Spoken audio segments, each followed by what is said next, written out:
Ladies and gentlemen, it might be time. It might be time to admit this is Keaton Wagler's team.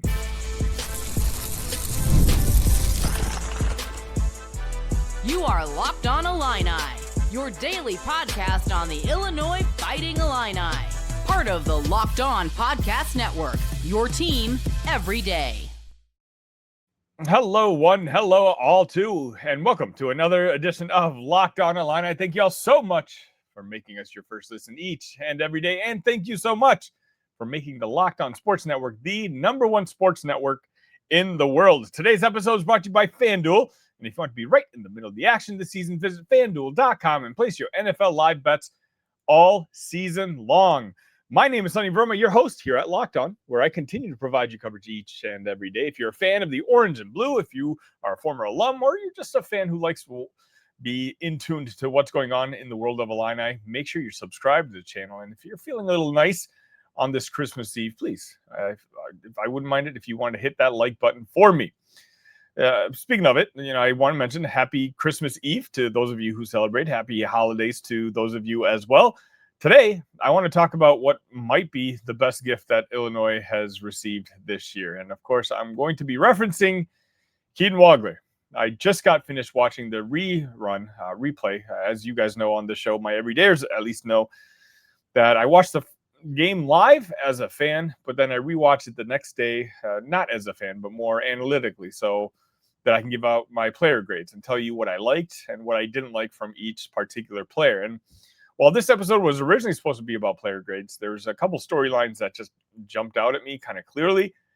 And I figured maybe I'll save the player grades for tomorrow's episode. But as I mentioned, I think it's time. It's mid to late December, depending on when you're watching this. And I think it's clear now that we saw Illinois' best performance, both offensively and defensively. We've had good offensive performances like that on Monday night. We haven't played that well on defense, but when it comes to overall performance, you saw the peak of what Illinois basketball could look like on Monday evening in the Braggin Rights game against Illinois, which I would love to remind you that Illinois won 91-48 against the Missouri Tigers. And the one thing that jumped out to me most upon this rewatch is the guy that this game was revolving around when it comes to Illinois. The best performance that Illinois had all around, the reason for it, let me rephrase it, was Keaton Wagler. Keaton had the highest usage rate in this particular game. He's pretty much settled in as the offensive point guard on this team. We had a lot of questions coming in. And the questions were, like, who is going to be the best player on this basketball team? We knew Kasparis was going to be the best player last year.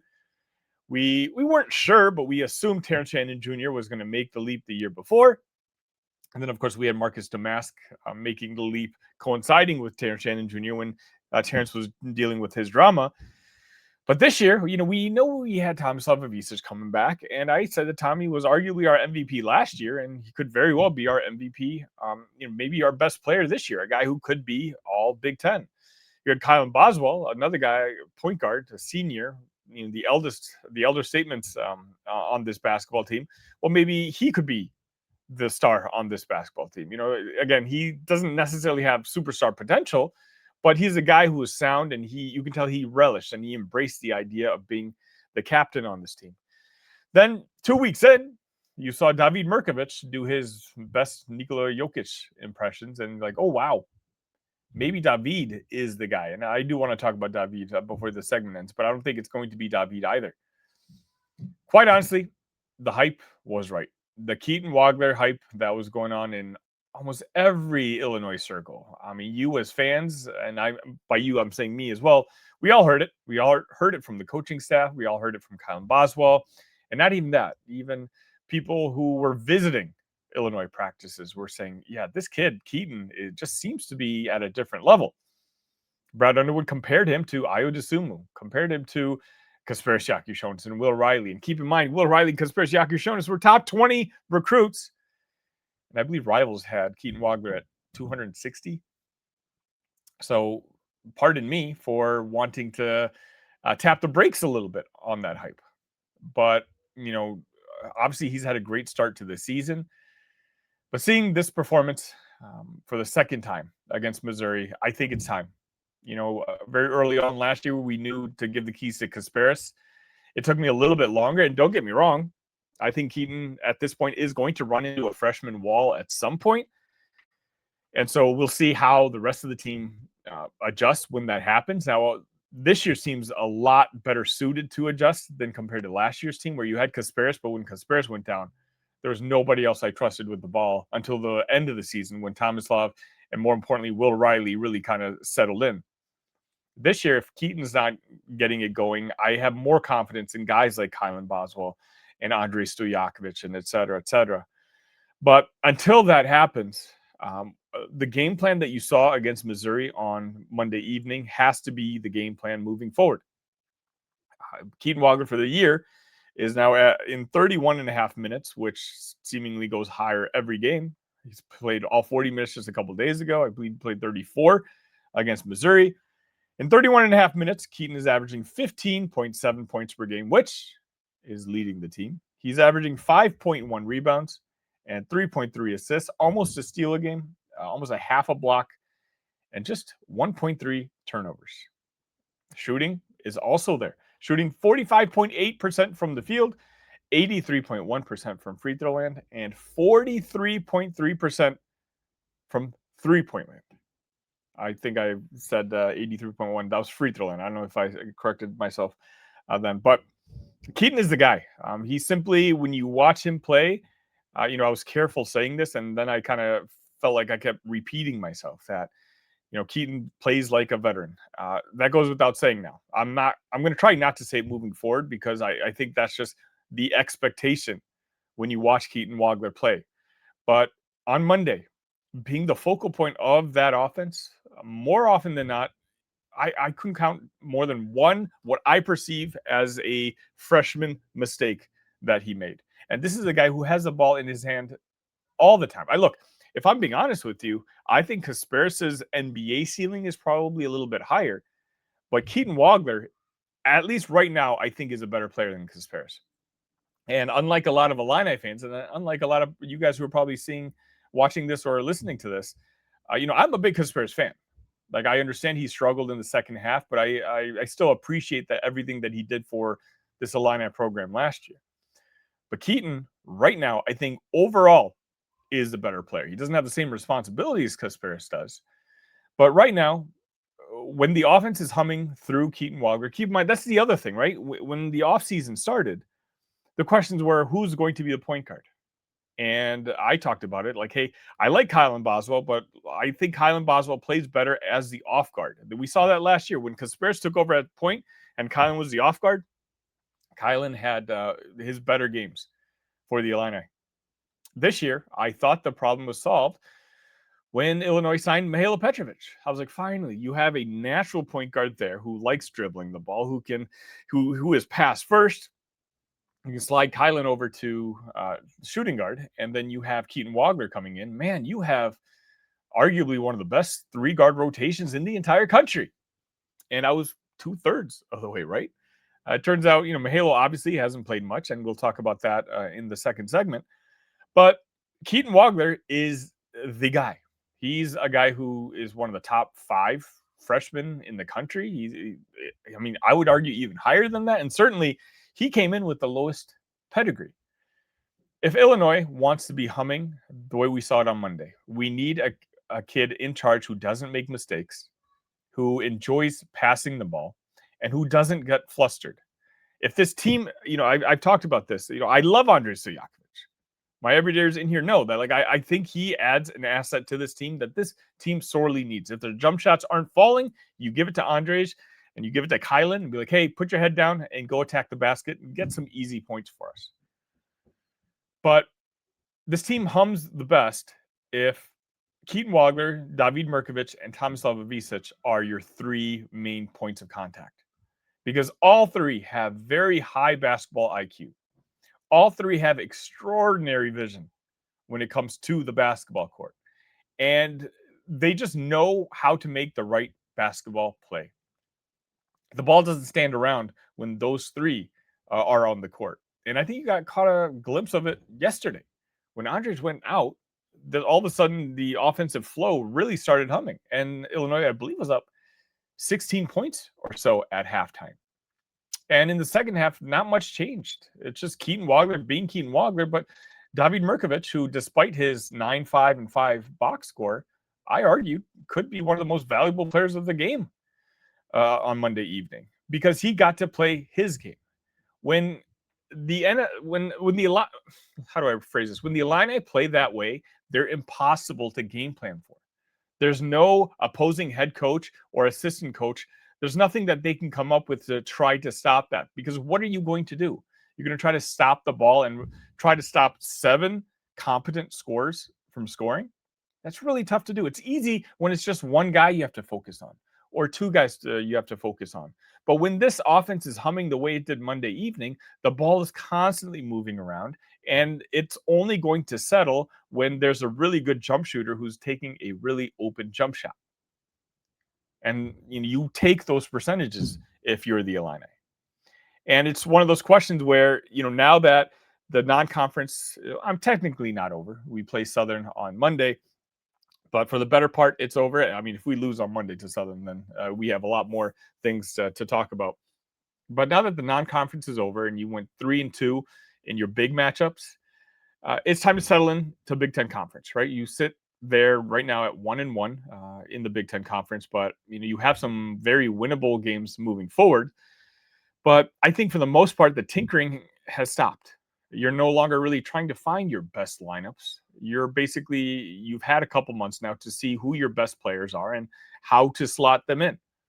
And I think it's clear now that the question that we had in the offseason about who is going to be the alpha on this team, well, I think it's the guy who was ranked 260th in the country. How Brad Underwood did it, I don't know. But again, I'm grateful.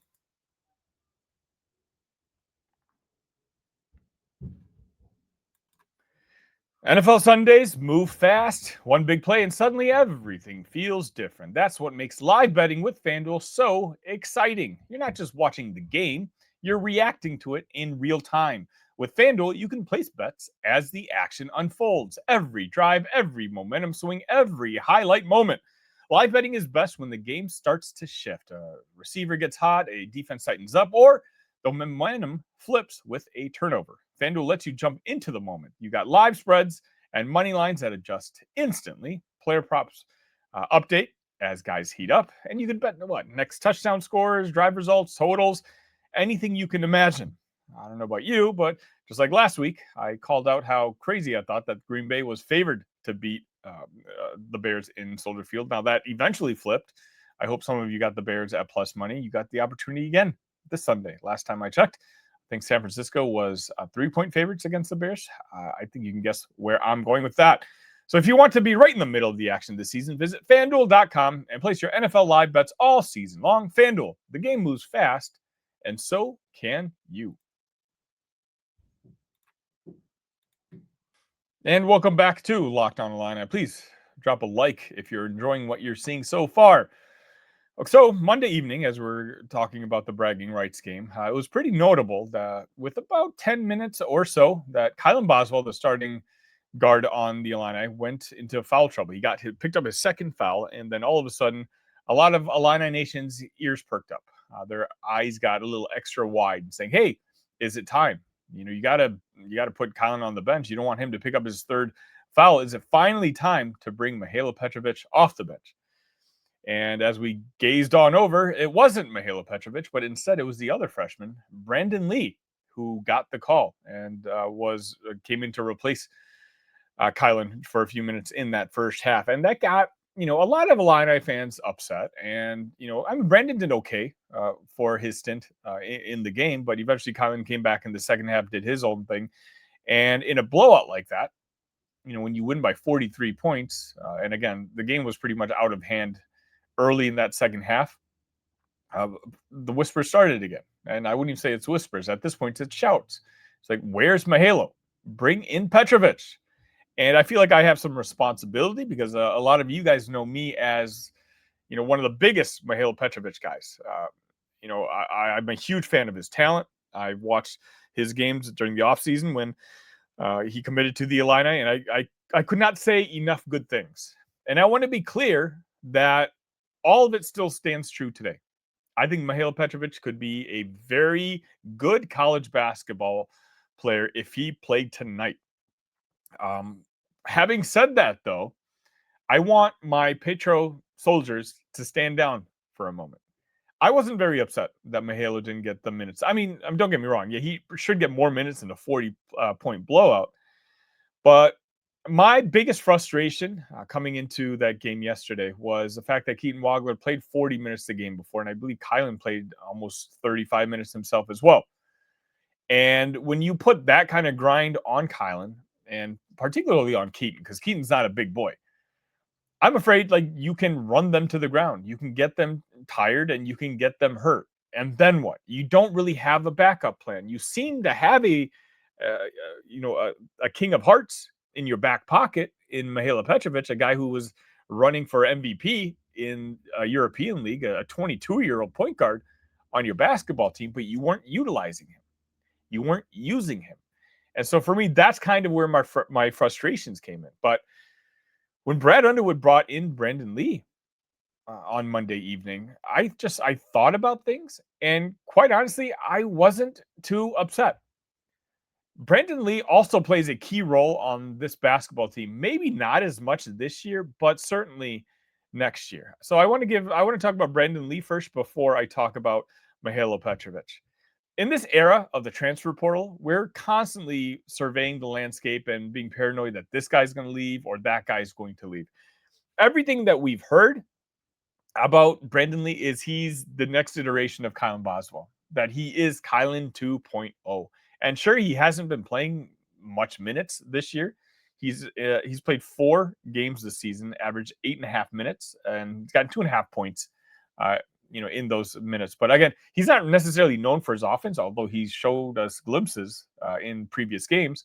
He's more known as a physical, tenacious defender, similar to, again, Kylan's perception. Brandon's a guy I want to keep happy as well. And he's a kid who I want to be, like, I've always envisioned him being a program type of guy. He's 6'4", 180 pounds. I don't know quite if he's a point guard or a swing guard, but again, he can play both. He's a guy who's a development I want to see. And in 40-point blowouts, yeah, Brandon Lee should get minutes because, again, in this day and age, you need a couple program guys as well. And if you're giving Brandon Lee run, that's okay because Brandon Lee will provide you with defense. And again, he's a guy that you want to develop long term. Switching it over to Mihailo, as much of a Mihailo Petrović fan as I am, and I can't keep repeating myself. You guys already know that I am. I've championed him ever since I heard he signed with the Illini. With Mihailo playing only 9 minutes a game, and even those we can understand that's exaggerated because the last few games it hasn't been many at all. He's played in 7 games. As of right now, as of this recording, Illinois is number 9 in KenPom, number 2 when it comes to their offensive rating, and they're number 10 in the net. Offense is not the problem. And quite frankly, when Keaton Wagler, as I mentioned in the first segment, if the offense is being run through Keaton, David, and Tommy, offense I don't think ever is going to be the problem. It's the other aspects of the game, the defense, the rebounding, the physicality that I do sometimes question about this basketball team. And even the biggest Mihailo fan, of which I consider myself maybe in the top 10%, I can't sit here with a straight face and tell you that Mihailo is going to help your team in that aspect. And so whereas a guy like Brandon Lee absolutely could. Again, he is a bigger guard. If you have Keaton Wagler and Kylan Boswell, Kylan is our ace defender, right? Or at least he's supposed to be. He hasn't. He struggled a little bit this year, but Kylan, for the most part, always guards the opposition's best wing scoring threat. Well, with that comes some responsibility and the vulnerability of possibly getting into foul trouble. Well, when Kylan Boswell gets 2 fouls early in the game, are you going to replace him with Mihailo Petrović? Okay, that'll do you just fine on the offensive end. But what happens to your defense then? You're going to put a lot of pressure on guys like Keaton and Andres on the defensive end because the ace defender is gone. So that's why bringing in a guy like Brandon Lee, and which is why, I'm grateful that he got some minutes against Missouri, makes a lot more sense, because you don't need Brandon to do anything on the offensive end. Just let Keaton handle it. Let David Mirkovic, let Tommy handle it. We have enough offensive weapons on this basketball team. Brandon can come in and do what he's really good at right now. And that's just being tenacious. That's just being physical. Again, 6'4", 180 pounds. That's how big Brandon Lee was. So he didn't have high expectations coming into this season. So it's not like I'm disappointed he hasn't played all that much. The talk was always more so Keaton Wagler would be a rotational player this year and Brandon would be right outside of it. But I think for what this team needs today, it does, in some sort of sense, make more sense to give Brandon Lee minutes if the team is playing this way. Again, the tricky part comes with what happens if Keaton or Kylan get hurt. And this is a long-term issue. That's when you're going to need another guy who can be not just a potential replacement player, but a potential star. And that's still how I view Mihailo Petrović. And, you have to wonder, like, him sitting on the bench all this time, is he going to have a lot more rust to get through? And is that going to cost this team down the road if he's now one of your starting guards and he hasn't had time to get into rhythm? Maybe. But that's kind of a what if scenario. I'm talking about today, as this team is currently constructed. If we're being honest, we don't know what we're seeing in practices. But just considering the skill set that each one of these guys brings up, as I watched Brandon play Monday evening, I wasn't all that upset, because in a basketball sense, it made sense to me. As a Mihailo Petrović fan and one of the leaders of his fan club, of course, I was annoyed. I was agitated. But I've said this on the show before. My loyalty lies to the Illini more than it does any individual player. And I do think that, for this team to reach its ceiling, to, have a chance at the second weekend, Elite Eight, Final Four, whatever it may be, whatever ceiling you've put on this basketball team, you probably do want one more guy in your backcourt who you can count on defensively should a player get hurt or a certain player get into foul trouble early. And maybe Brandon can be that guy. I don't want to see Brandon every day. Don't get me wrong. I want this to be a developmental year for Brandon. But I wasn't upset that Brad Underwood brought him in on Monday evening. Would I have brought him in before Mihailo? Probably not. But I at least understand the reasoning by it. He's the guy who, maybe this sounds silly, but I have more confidence that you can put Mihailo on the court, and if you give him 10 minutes, yeah, he's going to have some plays that you're going to just roll your eyes at, but he's going to have more plays where, like, oh yeah, you can tell this guy has experience, that he's not afraid of the moment. I don't know what I'm going to see from Brandon Lee right now. And so giving him this time on the court, getting him acclimated, playing against Power 4 competition, and hopefully you get a chance to do it more with him and Mihailo Petrović over the next 7 to 8 games. In fact, that's what I wanted to get to before I round things up. Our schedule for the next month or so, maybe a little less than a month, is pretty winnable. You should absolutely go, worst case scenario, 6-1. But ideally, you have a chance to go 7-0 with this schedule. And all of a sudden, you're a 16-3 Illini team. But with that being said, now I'm going to be very curiously watching what Brad Underwood does with the guard spot. Does he give Brandon Lee more minutes? Is it finally time to give Mihailo Petrović minutes? I don't know if you can pick both. Because if you pick both, then you're sitting Kylan or you're sitting Keaton. And you simply can't do that. Now, I know you can do that if you're up 30, if you're up 25 points. But Brad Underwood and that coaching staff, not my everydayers, just Illini fans in general, know over the last couple of years that Brad Underwood does not care about AP rankings. The only thing he pays attention to, and he admits this, is KenPom, the Petrovic, the net rankings, because that's what is going to decide what seed you are when it comes to March. And so for that reason, even when you're up 20, if you can be up 25, it's going to look even better on your resume. And so that's why Brad takes longer to sub out his starters than maybe some other coaches do, and certainly longer than us fans would want him to. For us, we want to see some of these young players. But, it's going to be something to monitor over the next 7 or 8 games to see if it's finally time that Mihailo gets an opportunity to just kind of get into rhythm, or if Brad is building Brandon Lee into the third guard into this offense, which, again, is not the decision I would make, but it would not be a decision I'm upset with. Because if this team is fortunate enough, again, everybody cross your fingers, knock on the nearest piece of wood that you find, that they don't have to deal with any catastrophic injuries, then maybe long, or at least short-term wise this year, yeah, Brandon Lee's skill set is needed more on this basketball team. But admittedly, again, I do fear what happens if all of a sudden we have something unfortunate happen to someone in our backcourt and Mihailo didn't get the time to be ready to step into the moment. Let me know your thoughts.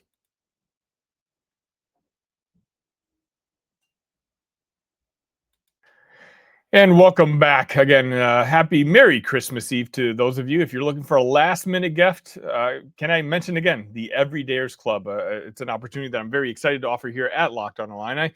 With the first tier, I believe it's $5 a month or $50 for the year. You get completely ad-free episodes, so you don't have to be bothered by commercials if those aren't your thing. But you also get added to a free Locked On Discord.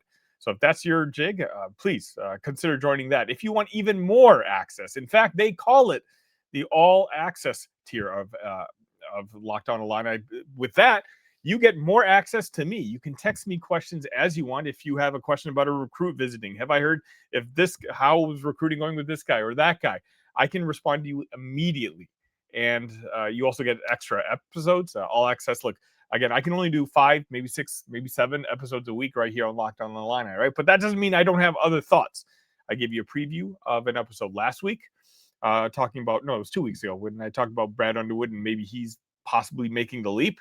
Well, I do that for the all access tier as well. So if that's something you're interested in, and quite honestly, it's a way for you to not just support Locked On Illini, but support me as well. And I will do my best to give you everything it is that you want. When I do my player grades episodes, I rewatch the game. If you want, I can rewatch it with you. If you're a nerd and you want to see all 22s of these football games, so to find out how I'm coming up with my player grades, I can involve you in that. You let me know. Again, I'm really excited about this new Everydayers Club, and I hope that some of you can take advantage of that opportunity. I also wanted to wish a special congratulations to Ben Hummerkaus and Adalia McKenzie, who are getting married.